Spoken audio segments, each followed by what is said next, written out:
Glad to know you're still with us.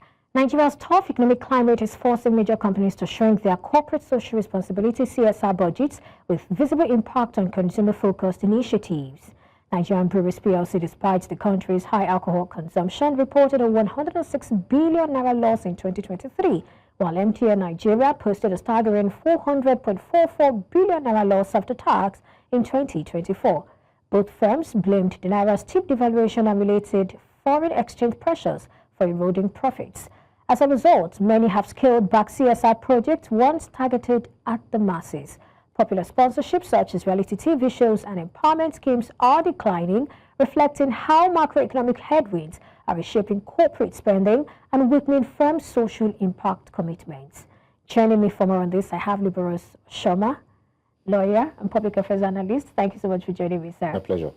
All right, so let's begin from where you stand. Do you think there is actually, some truth to that report that we're beginning to see a decline in CSR?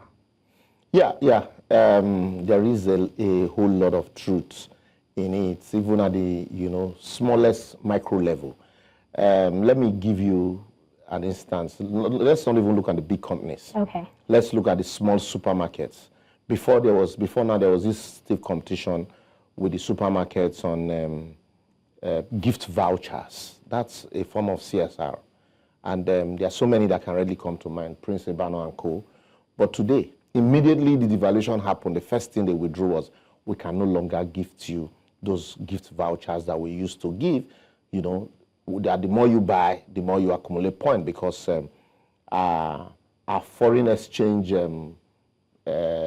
transactions also will not allow us to do that.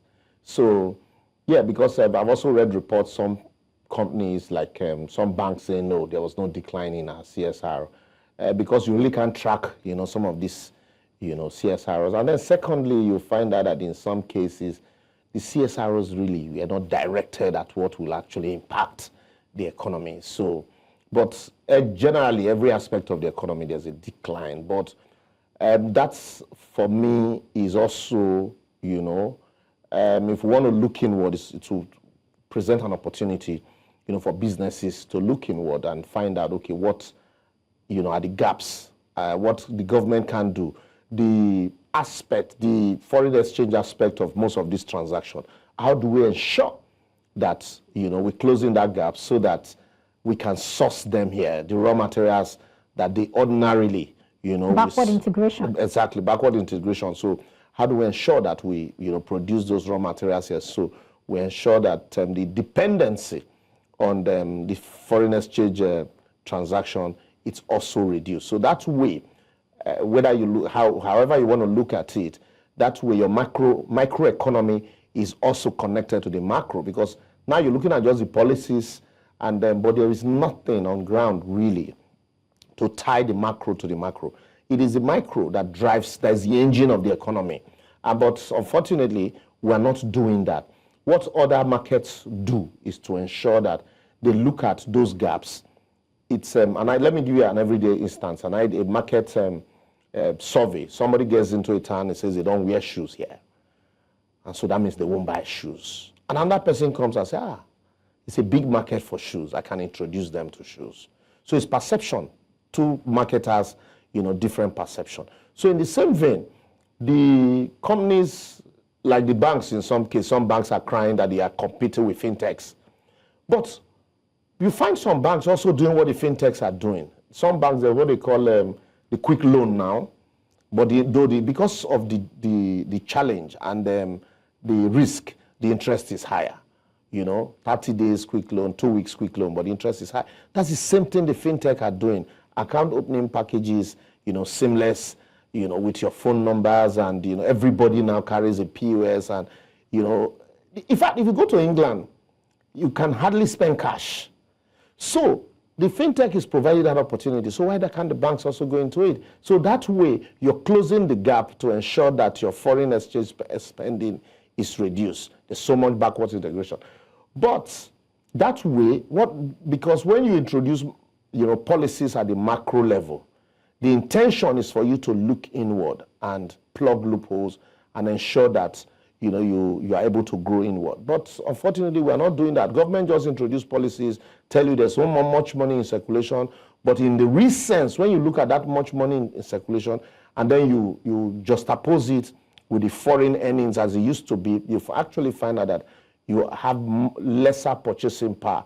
But if these goods are produced here, and some of those goods that, were dollar dependent, are purchased here and produced here, then certainly you can now see there's so much money to spend. But in real sense, there's less money.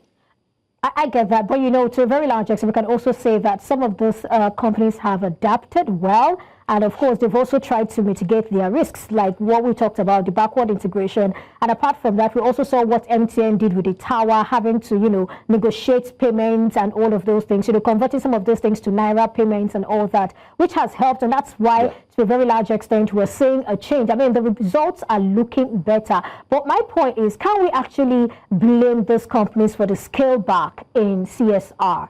Seeing the harsh economy. I mean, if somebody is reporting over 400 billion Naira loss, you shouldn't be thinking that that person would engage in anything. No, but certainly, I would blame them, and at the same time, will not blame them.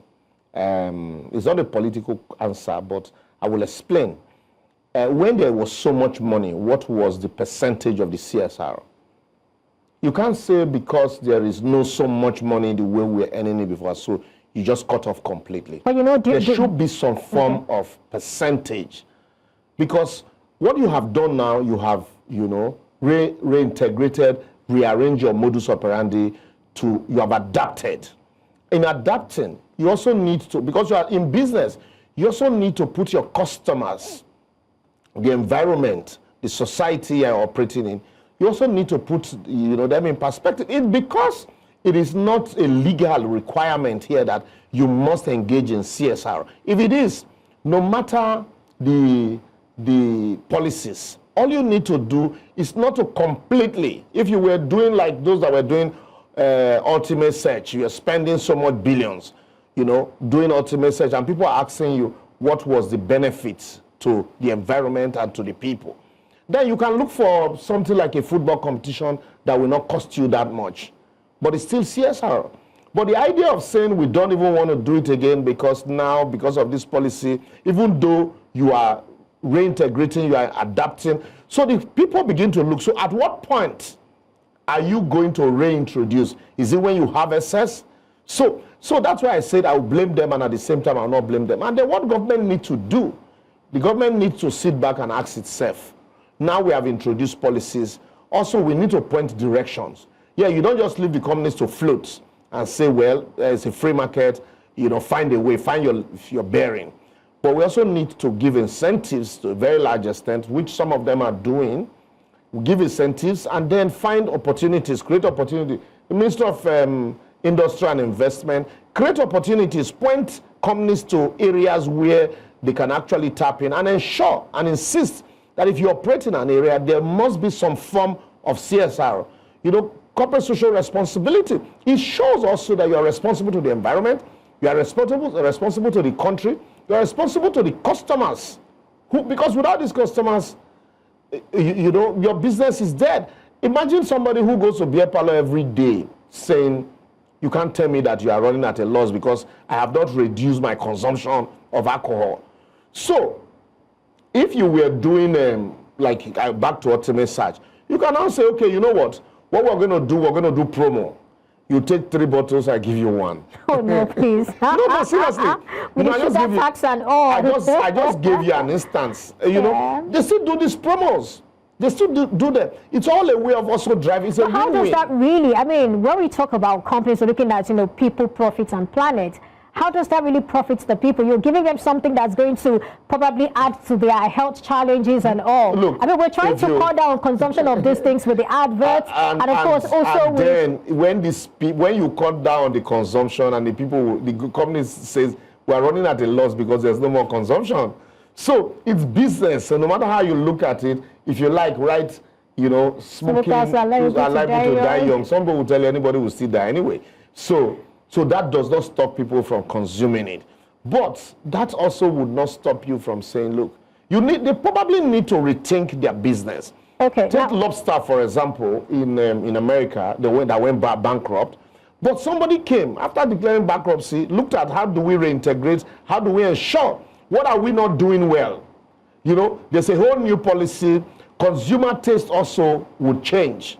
Certainly, if you were used to consuming 5 bottles every day, and then you get to a certain age, your body will tell you, your doctor also will tell you, you say, you know what, I no longer want to do I think we're doing a lot of all this. I don't like this. I'm not sure I like these examples. So coming to CSR, I think you mentioned something that's very important. I also saw that in the report with people saying that at the end of the day, when you look at some of the CSRs, they do not necessarily add to the people. Yes. And some are also saying that at the end of the day, it feels like these CSRs are actually marketing tools for the companies, and some say the companies are even looking at return on investment before agreeing to probably sponsor some of those things. So how then do we define CSR that is actually, you know, adding to people, developing economies, developing people? Because it is about the people. Yeah, but you also need to understand that the business is in business to survive.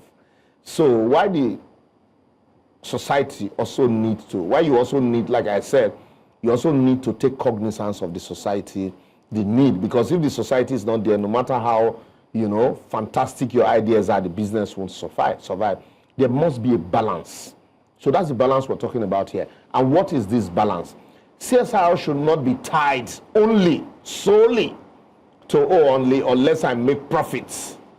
It should go, you know, side by side. And so once you're starting the business, you know that part of my business is that I owe the society, I owe the community a social responsibility. And that social responsibility should form the mission and the policy of your business. And government should insist also, ensure, apart from just ensuring that policies are, you know, innovative and friendly, and the environment, the infrastructures also are there to ensure that the business thrive.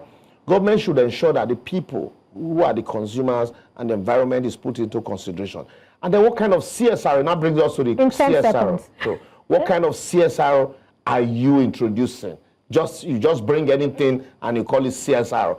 There's need for us to regulate and weigh who is actually benefiting from this CSR. If it's the CSRs you give with one hand and you're taking more with the other hand, then it's not a CSR. Great. I think that's a good place to end this conversation. Thank you so much for coming on the show today. It's been an amazing conversation with you. My pleasure. Thank you.